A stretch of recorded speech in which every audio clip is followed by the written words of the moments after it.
You can model exponential growth or decay with this following function. A of t equals a times 1 plus r to the t. The r is always going to be a decimal. That's your rate, and we'll convert it from a percentage to a decimal. Inside, we have that 1 plus r inside the parentheses.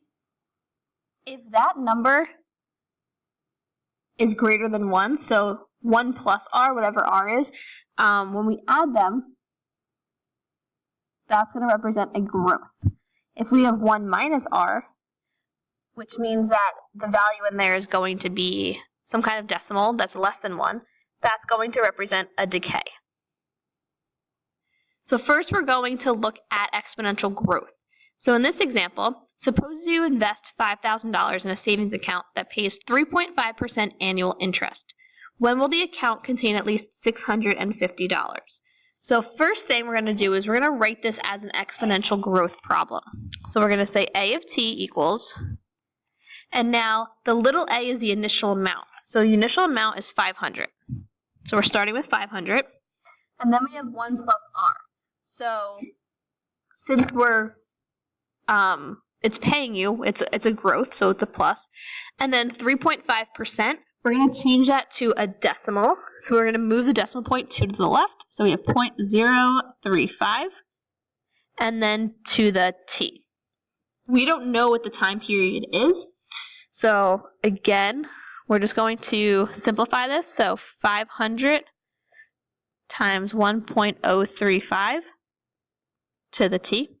So we want to find when the account contains at least $650. So we're given the A of t. We know that it has to be at least $650, but we need to find that t. In order to do that, we're going to graph this in the calculator. So if we put this in our calculator,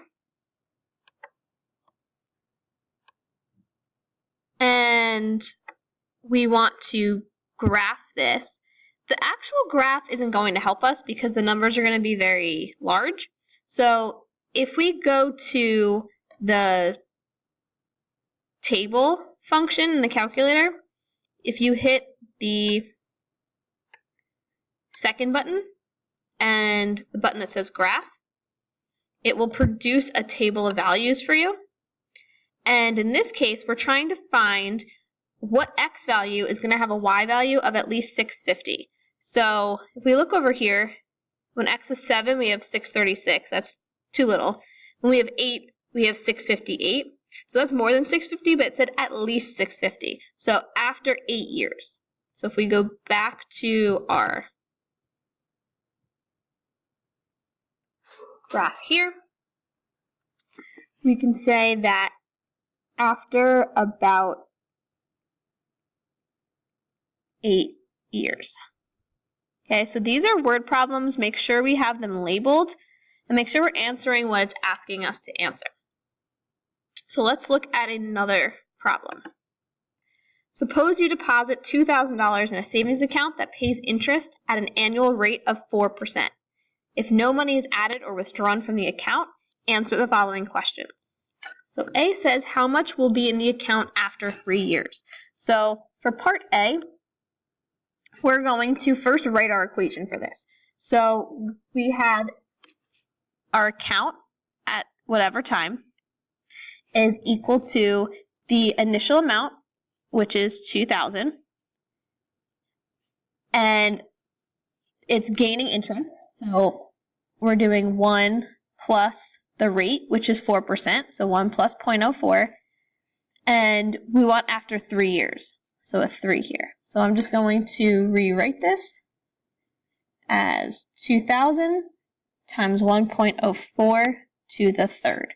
So we're just going to plug this into the calculator, and then we'll get $2,249.73. We look at part B, how much will be in the account after 18 years? So same idea.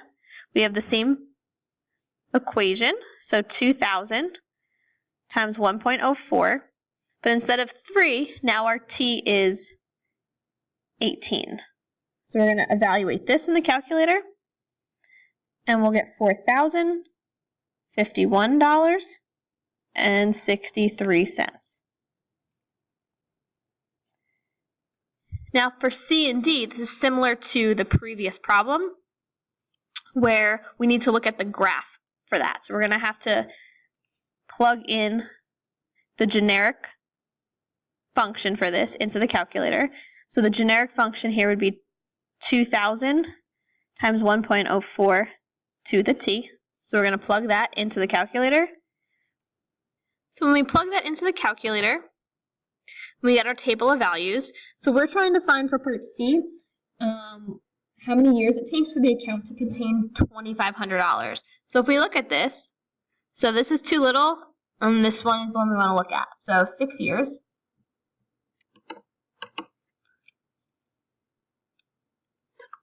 We'll say 6 years. Make sure we label it years.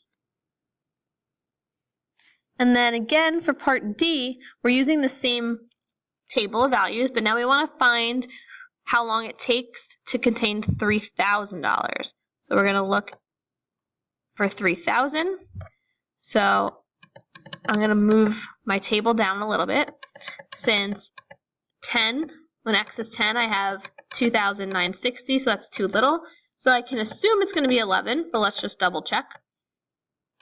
If we move it down, okay, so at 11, we're at 3,078, 0.9, so 11 years is what we want. So 11 years. Okay, so if they tell you the number of years, you're just going to plug it in and plug into the calculator and get a value. If they tell you the amount of money and you're trying to find the number of years, you're going to graph it in the calculator and just look at the table of values.